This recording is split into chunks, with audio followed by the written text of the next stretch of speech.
No dia 15 de outubro de 1844 nasceu talvez um dos maiores e mais incompreendidos gênios de todos os tempos. Um jovem prodígio do pensamento europeu que, com apenas 24 anos, tornou-se professor em uma renomada universidade, um feito que poucos conseguiriam igualar. No entanto, ao invés de seguir o caminho tradicional que lhe garantiria prestígio e estabilidade, ele fez uma escolha radical. Abandonou tudo. Largou a academia, os círculos intelectuais e o conforto de uma vida planejada para se isolar no meio do nada.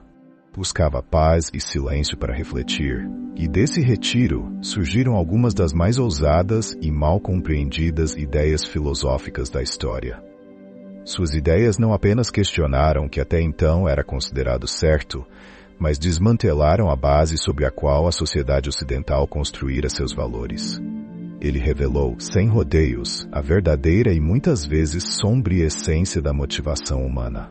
O que realmente nos move? O que é certo? O que é errado?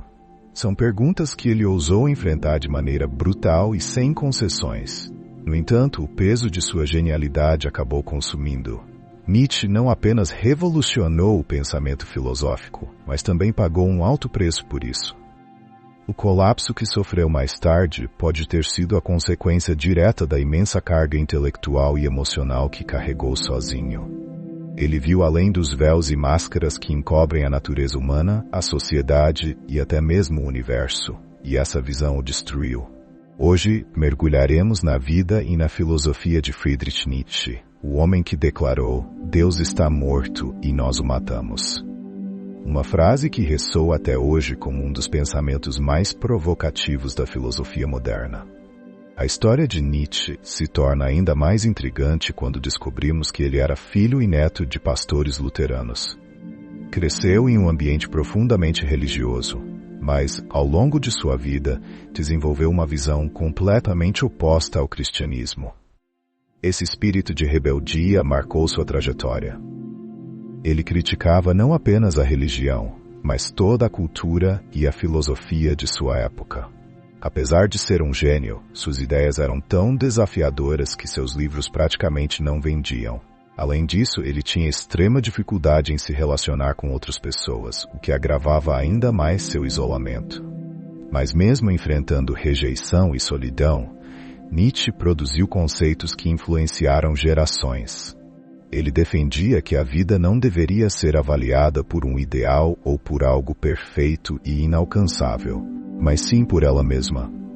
Para ele, cada momento vivido era único, fruto de uma equação irrepetível. Em outras palavras, o que existe é o agora, e é isso que importa.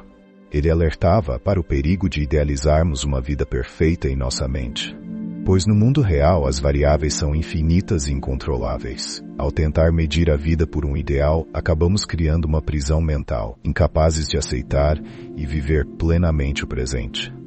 Nietzsche também revolucionou a compreensão do niilismo.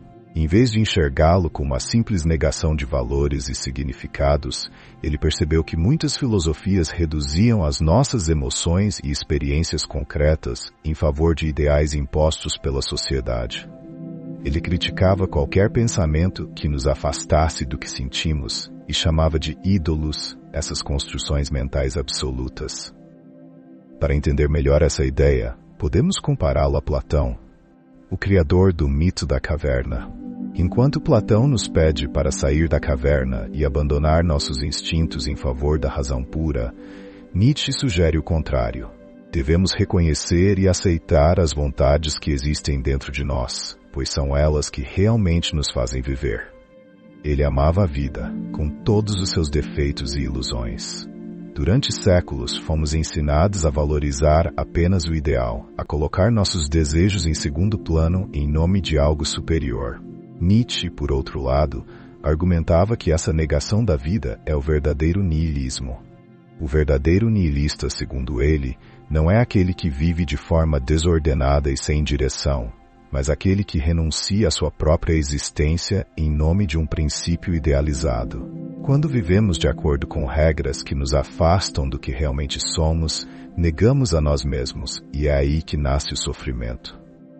Os ídolos de Nietzsche podem ser entendidos como modelos religiosos, dogmas morais ou padrões sociais que impõem um conceito universal do que é bom ou ruim. A vida, sob ponto de vista, deixa de ser algo genuíno e passa a ser medida por regras externas. Estamos constantemente comparando nossa existência a um ideal inatingível, a vida perfeita dos outros, os padrões sociais, os objetivos impostos por terceiros. Mas essa é uma luta que devemos vencer. Nietzsche propôs uma solução radical para essa prisão mental: o eterno retorno. Para ele, a vida deve ser avaliada não por algo externo, mas por si mesma.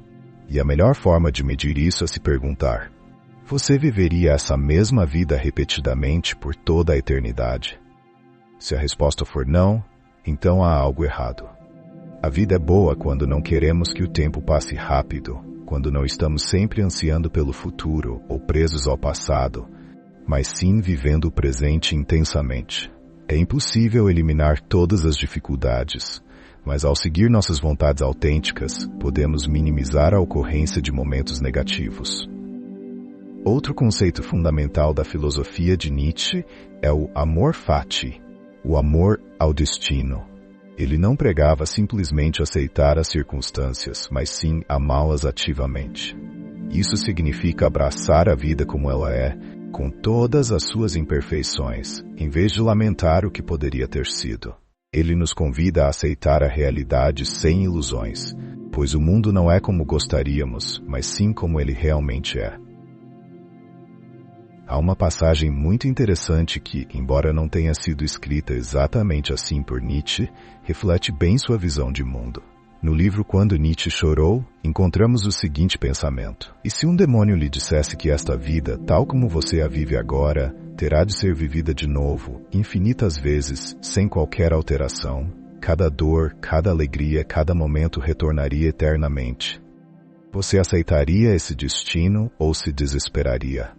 Essa é a essência do eterno retorno. Viver de maneira que cada momento seja tão significativo que aceitaríamos revivê-lo para sempre. Além disso, Nietzsche questionava a origem da moral. Para ele, os conceitos de certo e errado foram inventados por aqueles que temiam a vida em sua plenitude. A moral, segundo ele, foi criada pelos fracos para subjugar os fortes, transformando instintos naturais em pecados e impondo regras que reprimem a individualidade.